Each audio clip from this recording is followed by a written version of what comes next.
Très bonjour, très chers frères et sœurs congolaises et congolais. Merci de me recevoir chez vous.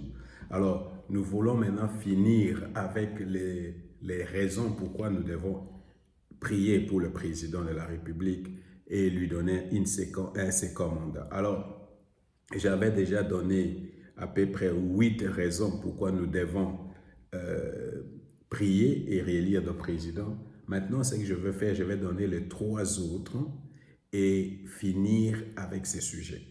Alors, les 3 autres, ce qui reste, c'est que le président de la République s'occupe de la jeunesse. Alors, comment il s'occupe de la jeunesse? D'abord par la gratuité de l'enseignement. Des deux, la formation. Il ne suffit pas seulement d'envoyer les gens à l'école. Il ne suffit pas seulement de leur donner la gratuité, mais il faut donner aux jeunes gens une perspective. Alors, depuis très longtemps, les jeunes Congolais n'ont pas de perspective.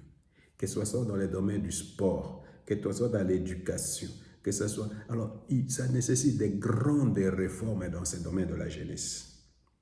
Alors, dans le domaine de la jeunesse, c'est d'abord l'éducation, c'est le sport, ce sont les emplois, c'est le divertissement, des endroits pour se divertir et les endroits pour faire du sport et des choses comme ça.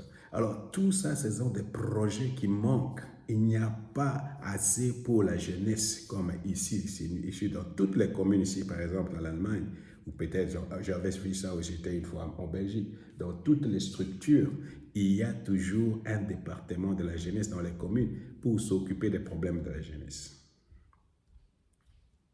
Alors lui, il a ça parce qu'il parle souvent de la jeunesse.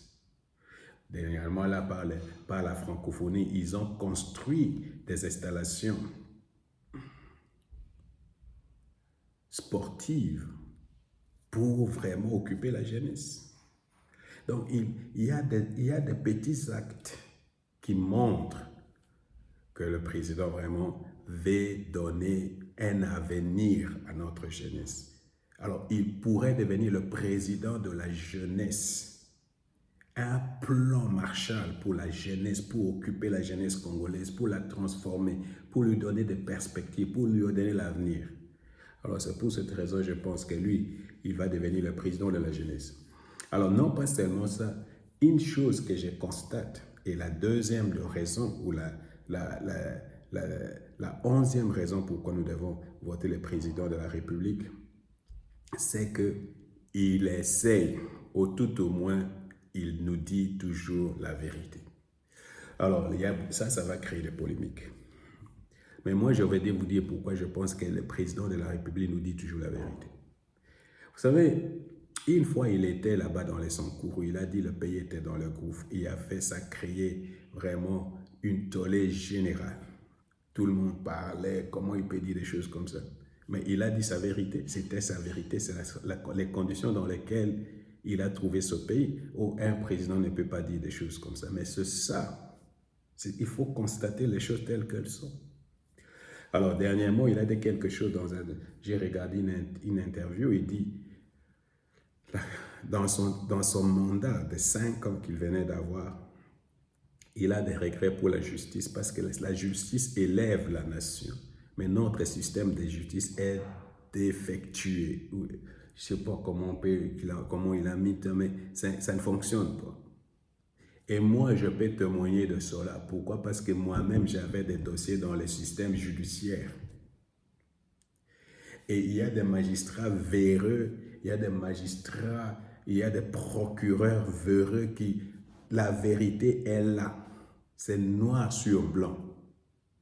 Mais il préfère de l'argent. Moi-même, je sais, quand il a dit ça, je me suis senti interpellé parce qu'il dit la vérité. Regarde par exemple, dans notre système, on arrête seulement les pauvres, on arrête seulement les faibles. À Maka, là-bas, les gens qui sont là-bas, c'est souvent les faibles.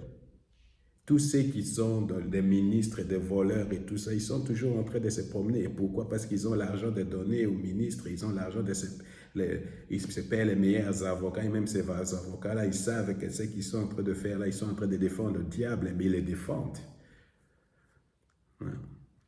Alors c'est là où il y a un problème. Et là, je constate que le président nous dit toujours la vérité. Alors voilà les quelques raisons encore pourquoi je pense que nous devons vraiment donner encore un mandat au président de la République. Je répète, il veut non pas seulement une armée forte, il veut libérer notre génie innovateur, il veut s'occuper de la jeunesse.